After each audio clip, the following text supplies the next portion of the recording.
Hello, welcome to the Price Academy, bite-sized history videos. This video is introducing Catherine of Aragon. Catherine was born in 1485 near Madrid. She was the daughter of the powerful couple Queen Isabella of Castile and King Ferdinand of Aragon.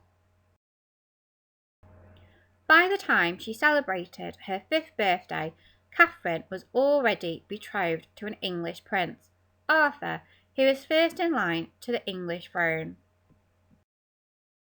On the 14th of November 1501, Catherine and Arthur were married in St. Paul's Cathedral, and Catherine was escorted out of the church by the 10-year-old Henry Tudor.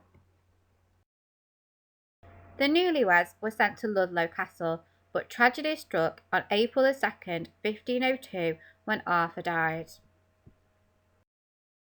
With Arthur dead, it was not clear what would happen to Catherine.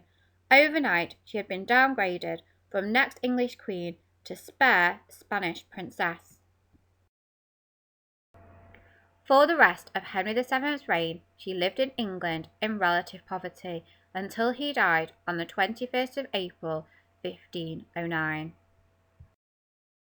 Henry Tudor chose to marry his brother's widow on 11th of June at Greenwich Palace, 1509.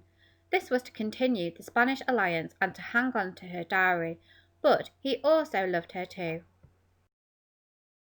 Catherine was well educated and politically astute, and a good match for Henry.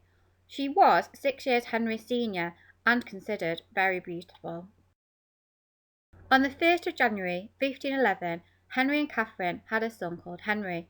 His birth was celebrated in the Westminster tournament, but sadly he died within 9 weeks. For many years they were a happy and devoted couple and a powerful political team. Henry even left Catherine in charge of the country in 1513 when he went to fight a war in France. Henry, Catherine's husband for 4 years, appointed her as regent during his absence in France. He also gave Catherine powers to raise and equip troops for the defence of the realm, which she quickly needed to deploy. No sooner had Henry left for France than James IV of Scotland, husband of Catherine's sister-in-law Margaret Tudor, crossed the border into England at the head of a powerful army. Catherine ordered the Earl of Surrey north, and they inflicted a military disaster on the Scots at Flodden in Northumberland on the 9th of September 1513.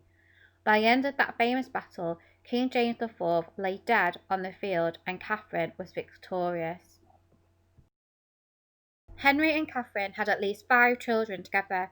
Only Mary, born in 1516, survived beyond infancy. Henry was disappointed she wasn't a boy, but optimistic that they would have more children. Sadly for Catherine, they did not. She miscarried again in the autumn of 1517, and the following year had yet another stillborn baby. This was her last pregnancy. The English king had successive mistresses, one of whom, Elizabeth Blount, produced a longed-for boy in June 1519, named Henry Fitzroy. As the years went by, Henry became restless and increasingly desperate for a son.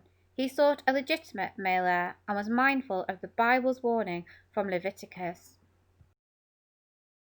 When French-educated Anne Bolyen became Catherine's lady-in-waiting in the early 1520s, the Queen's days were numbered. Anne was glamorous and young and captivated the king. The king was a Catholic, divorce was not an option, so Henry looked for another way out. He became obsessed with whether Catherine had consummated her marriage to Arthur, his brother. Henry took the explosive decision to ask his chief minister, Cardinal Thomas Wolsey, to obtain an annulment of his marriage from the Pope. In 1528, Cardinal Lorenzo Campeggio was sent to London to hear the case with Wolsey, as Catherine was adamant she had not had relations with Arthur. On the 21st of June 1529, in court at Blackfriars, Catherine knelt dramatically before her husband, begging him to stop proceedings or she would appeal to Pope Clement VII in Rome. Henry began to make moves in Parliament to separate his kingdom from Roman jurisdiction. In 1532, he appointed a new Archbishop of Canterbury, Thomas Cranmer, who on the 23rd of May annulled the marriage. Catherine insisted she was the rightful queen, but the king, besotted with Anne, dismissed Catherine from court in 1533 and cruelly denied her contact with her daughter Mary. In 1536, Catherine, aged 50, died. She still loved Henry and wrote in her last letter to him, "Mine eyes desire you above all things." Don't forget, if you enjoyed this video, to like and subscribe to the channel. You can follow me at Twitter at LittleMissHistory81, at TanyaAlex38.